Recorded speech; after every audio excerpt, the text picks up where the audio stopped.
Insya Allah, jika ada orang yang suka masturbasi, setelah menonton video ini akan berkata, "Terima kasih, aku sudah sembuh, insya Allah."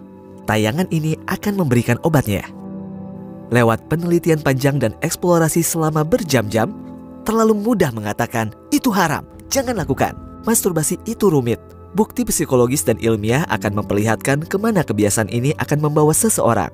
Kamu akan takjub ketika mendengarnya. Suatu hari, kami menerima pesan berisi, "Saya kecanduan masturbasi. Saya tidak bisa berhenti menonton porno." Jadi kami putuskan untuk berbuat sesuatu, membuat video ini. Di akhir video, kamu akan mendapatkan 2 cara untuk menyingkirkan kebiasaan ini. Simak baik-baik. Suatu hari kamu akan menikah, kan? Kau akan punya istri dan anak. Anakmu bisa saja menghadapi masalah masturbasi juga. Dan membantu mereka berhenti adalah tugas orang tua. Jadi kita harus siap menghadapi masalah ini. Tidak peduli apakah kamu ateis, muslim, atau Nasrani. Semua pasti menyesal melakukannya. Pornografi adalah industri global. Kamu akan kaget kalau mendengar statistiknya. Kawanku, percaya atau tidak, di Amerika, website porno itu legal. Pornografi hal yang lumrah di sana. Tebak berapa website porno yang ada di Amerika pada tahun 2014? Ada 4,5 juta website porno.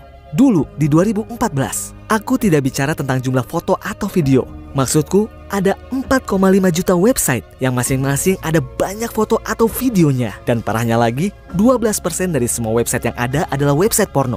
Ada yang bilang bahwa sebenarnya lebih dari 30%, hampir sepertiganya. Lebih dari 35% data terdownload dari internet adalah pornografi, seperti wabah. 30% data yang beredar di internet adalah pornografi. Dunia dibanjiri pornografi, bisa ditemukan di billboard dan media cetak sampai ponsel dan komputer. Mungkin kamu bertanya-tanya, apa bahayanya pornografi?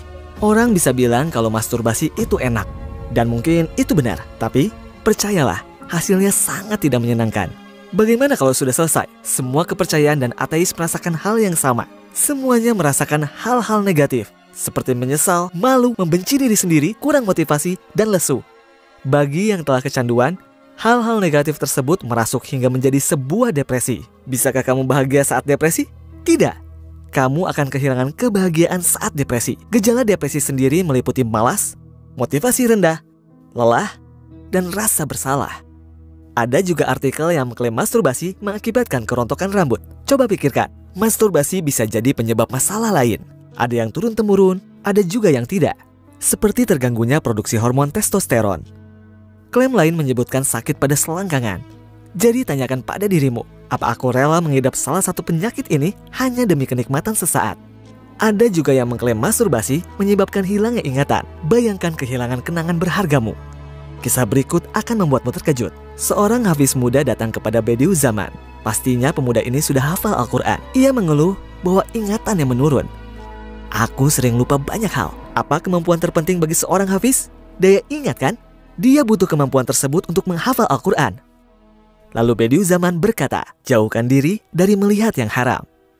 Saran untuk menyembuhkan lupa adalah jauhkan diri dari melihat yang haram. Imam Syafi'i juga berkata, melihat yang haram menurunkan daya ingat.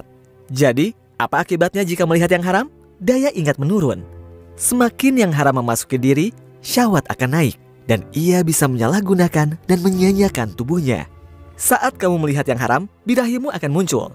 Jauhi hal itu dalam sebulan, akan berkurang memikirkannya.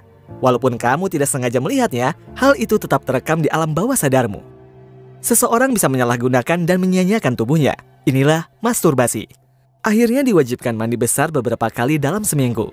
Karena itu, daya ingat akan rusak. Rasulullah SAW bersabda, di akhir zaman, Al-Quran akan dicabut dari dada para hafiz. Semua akan terlupakan. Rasulullah SAW bersabda tentang perjuangan para hafiz Quran di akhir zaman. Bukankah ini petunjuk jelas? Peringatan yang diberikan dari 1400 tahun lalu? Mari kita bahas dampak negatif lainnya dari masturbasi. Hilangnya rasa percaya diri, motivasi rendah, tak berenergi. Fakta ilmiahnya, pornografi dan masturbasi menyebabkan lonjakan mendadak pada dopamin dan merusak reseptor. Kerusakan reseptor ini berdampak pada produksi hormon dopamin, hormon kebahagiaan. Reseptor dopamin menjadi rusak setelah lonjakan dan menjadi tumpul. Akhirnya, otak tidak tertarik dengan kesenangan lain selain bermasturbasi. Mari kita bahas kerusakan moral terburuk. Aku malu untuk mengatakan, anak di bawah umur dan binatang dilibatkan dalam pornografi. Mari kita teliti, apa yang menyebabkan seseorang melakukan hal ini. Aku menemukan bukti mengejutkan. Mereka yang sering masturbasi cenderung punya masalah ejakulasi dini dalam pernikahan mereka. Yang berarti, si suami tidak mampu memuaskan istrinya dan mendorong sang istri mencari pengalaman baru. Bagi banyak pria, impotensi bisa mengakibatkan gangguan mental. Aku tidak akan membahas detailnya. Tahukah kamu apa yang terjadi pada orang yang sering menonton porno? Setelah sering melihat model di video porno, dia akan kehilangan gairah terhadap istrinya. Kemudian membandingkan istrinya dengan wanita-wanita tersebut. Hanya model porno yang menarik baginya. Istrinya sudah tidak menarik dan keluarganya mulai retak. Kokohnya rumah tangga karena saling percaya, bukan? Ketika rumah tangga retak, suami mulai menonton film porno diam-diam. Banyak yang mengirim keluhan bahwa suami mereka menonton porno. Mereka tidak terima suaminya melihat wanita lain. Bayangkan, perasaan mereka melihat suaminya menonton porno. Para istri akan mulai berpikir mereka tidak menarik lagi, merasa tidak dicintai, dihianati, dan ditipu. Rusaknya reseptor dopamin yang disebabkan oleh masturbasi membuat orang ketagihan. Kalau seseorang punya kebiasaan menonton porno, lama-lama mereka akan merasa tidak puas. Mereka ingin lagi dan lagi, lebih erotis di kualitas yang baik, mencari gambar yang lebih jelas. Selera pada gambar yang berkualitas meningkat. Setelah itu, mereka mencari sensasi baru. Mengerti kan? Orang macam apa yang melihat porno di bawah umur? Memalukan sekali mereka. Siapa pembuat film porno binatang yang menjijikan itu? Tanyakan pada dirimu. Padahal mereka semua dulunya anak-anak. Mereka dulu suci dan lugu. Namun keputusan kita sangat menentukan. Ada yang manusiawi, ada juga yang seperti binatang. Saat makin terjerumus, tidak akan ada yang mengingatkanmu. Kamu jadi orang yang cabul dan makin terjerumus ke yang haram. Kesampingkan yang haram sejenak dan pikirkan pemeran wanitanya. Mereka itu istri, saudara, atau bahkan ibu seseorang. Pikirkan kemirisannya. Aku bermasturbasi dengan menonton ibu seseorang. Bagaimana kalau itu terjadi pada saudara perempuanmu? Ribuan pria menonton dia melakukan hal seburuk itu. Jadi tolong, tunjukkan martabatmu. Paham kan? Topik selanjutnya akan lebih parah. Mungkin ada yang mual mendengarnya. Meneliti hal ini saja membuatku mual. Topik pornografi anak sangat menjijikan buatku. Tahu berapa banyak pornografi anak yang diunggah setiap minggu? Rata-rata 480.769 foto diunggah ke internet tiap minggunya. Menurut statistik perusahaan di Kanada, 63,4% anak-anak yang terlibat berusia kurang dari 8 tahun. Menjijikan kan? Kamu mungkin bilang, na'udzubillah. Tapi, itu hanya yang terlihat saja. Karena banyak anak-anak yang tidak cerita. Masalah ini sangat serius. Banyaknya unggahan foto dan video porno anak membuktikan adanya peminat. Jika tidak ada peminat, tidak ada yang mengklik. Gambar-gambar itu tidak akan ada. Di judulnya tertulis, anak di bawah 8 tahun. Ada yang minat dan melihatnya. Lalu, apa yang bisa kita katakan? Kawanku, jika kamu tidak mengendalikan dan menyingkirkan kebiasaan ini, kamu tidak akan tahu ujungnya. Jadi manusia yang biadab. Paham? Apa yang harus dilakukan? Bagaimana memberantasnya? Pertama, lewat hal-hal yang terlihat. Nomor 1, musnahkan semua pornografi.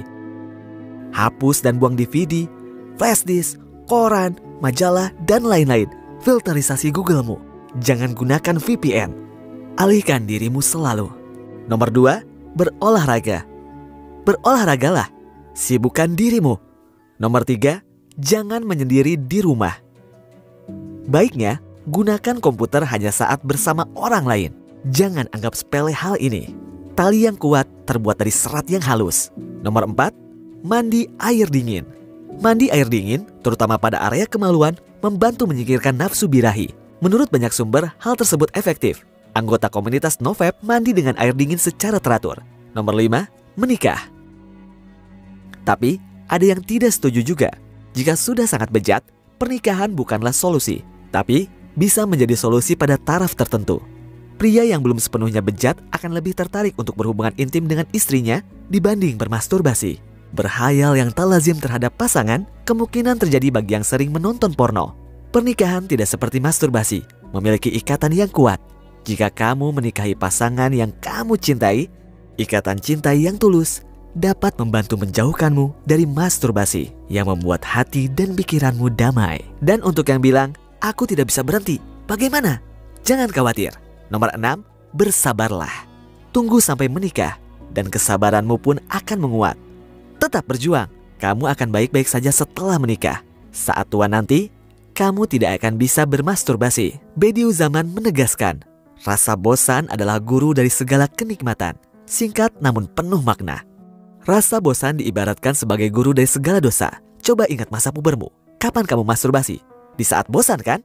Kamu bosan, tidak ada kegiatan, tiba-tiba menonton film porno.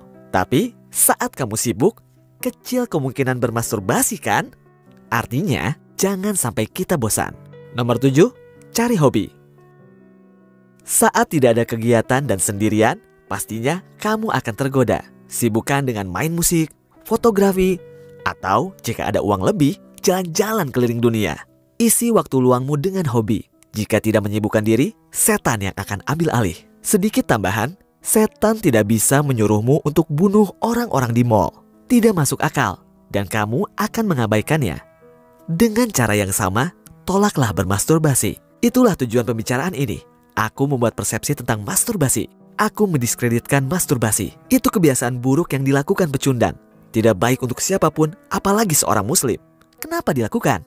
Berhenti masturbasi sama seperti berhenti merokok. Latih pikiranmu untuk merendahkan masturbasi. Menolak godaannya akan sangat baik untuk kebiasaanmu. Jika iman kita kuat, setan tidak akan bisa meracuni pikiran kita. Oleh karena itu, kuatkan iman dan sadarilah bahwa Allah selalu ada dan melihatmu.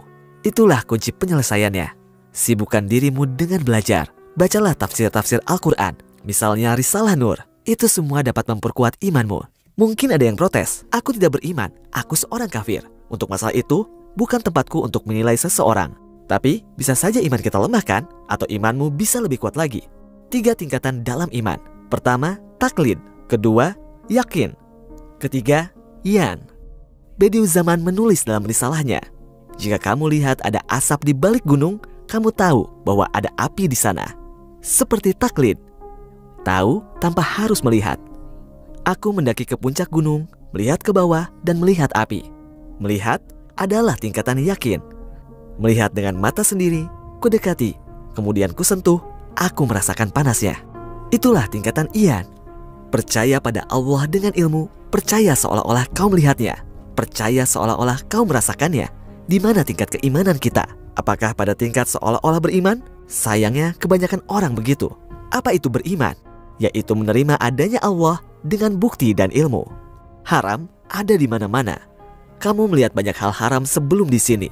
Berjuanglah terus. Kita ini hidup di akhir zaman. Kamu sangat mencintai Nabi Muhammad SAW. Kamu menunaikan sholat, tapi terkadang kamu tunduk pada hasratmu. Jika kau merasakan penyesalan, yakinlah itu berasal dari imanmu. Ini adalah bukti keimananmu, terlepas seberapa kuatnya. Kadang gagal, kadang melawan. Kamu berusaha mengalahkannya. Kita harus menang. Jika tidak, kita akan terbawa ke tempat yang tak diinginkan. Kamu menghancurkan kebahagiaanmu. Waspadalah. Hati-hati melangkah, jangan sampai tenggelam. Jangan tenggelam dalam sebuah kata, benih, tanda, ciuman.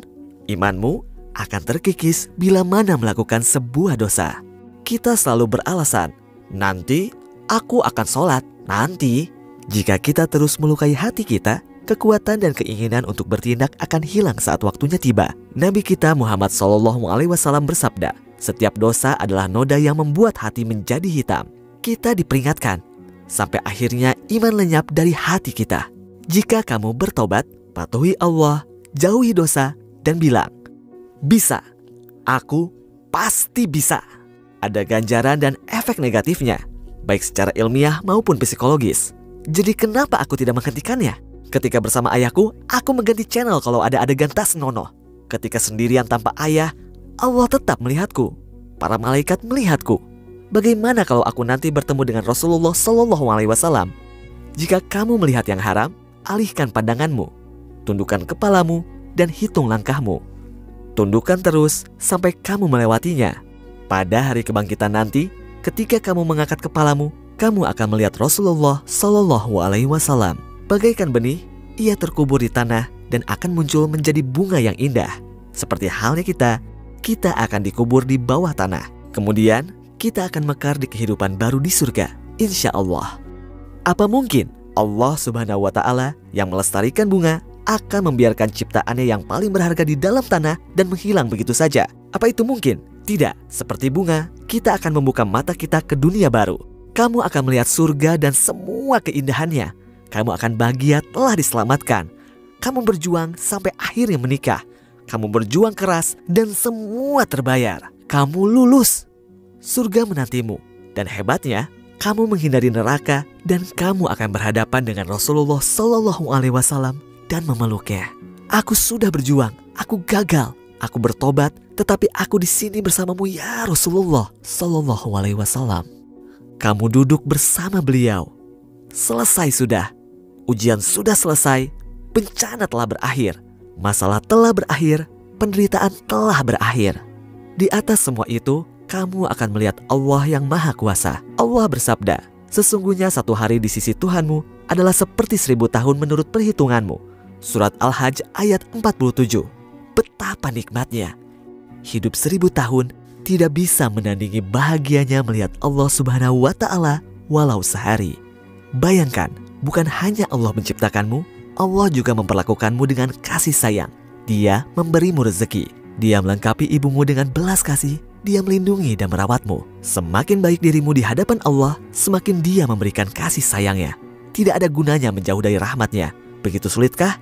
Allah berjanji memberikan 30.000 pahala untuk satu amal soleh di malam Lailatul Qadar. Bukan begitu? 30.000 pahala untuk satu amalan di malam Lailatul Qadar. Allah Subhanahu wa Ta'ala ingin membawamu ke surga. Allah tidak berfirman, sekali kau berbuat dosa, aku akan melemparmu ke neraka. Allah akan selalu mengampuni dosa-dosamu. Berdoalah kepada Allah dan bertobatlah. Jika sudah terbiasa masturbasi, berjanjilah pada diri kita sendiri. Sudah. Dan akhiri sampai di situ. Ucapkan bismillah dan teruslah melangkah. Sesalilah. Mungkin akan sulit menjauh dari kebiasaan ini sewaktu masih remaja. Jangan bilang, ya sudahlah. Katakan, aku sholat dan menjauhi hal itu. Allah berfirman, sesungguhnya sholat itu mencegah dari perbuatan keji dan mungkar. Jika sholatmu rajin, semua masalah dalam hidupmu akan hilang. Paham kan? Buang jauh-jauh mental, ya sudahlah. Bediüz Zaman berkata, berdosa bukan berarti tidak beriman. Kita sadar manusia bisa berbuat dosa, kecuali para nabi, bukan begitu? Wali Allah juga berbuat dosa. Apakah itu berarti mereka tidak beriman? Tentu tidak. Terkadang orang yang kuat imannya melakukan dosa karena ketidaktahuannya. Saat itu terjadi, penting untuk menyesal dan bertobat. Jika kamu tidak menyesal setelah berbuat dosa, berarti ada yang salah. Semoga Allah melindungi kita semua. Mengapa kita berkumpul di sini? Agar iman kita tetap kuat. Kita saling mengingatkan dan berusaha melakukan yang terbaik. Insya Allah, Allah akan mengumpulkan kita di surga persis seperti hari ini.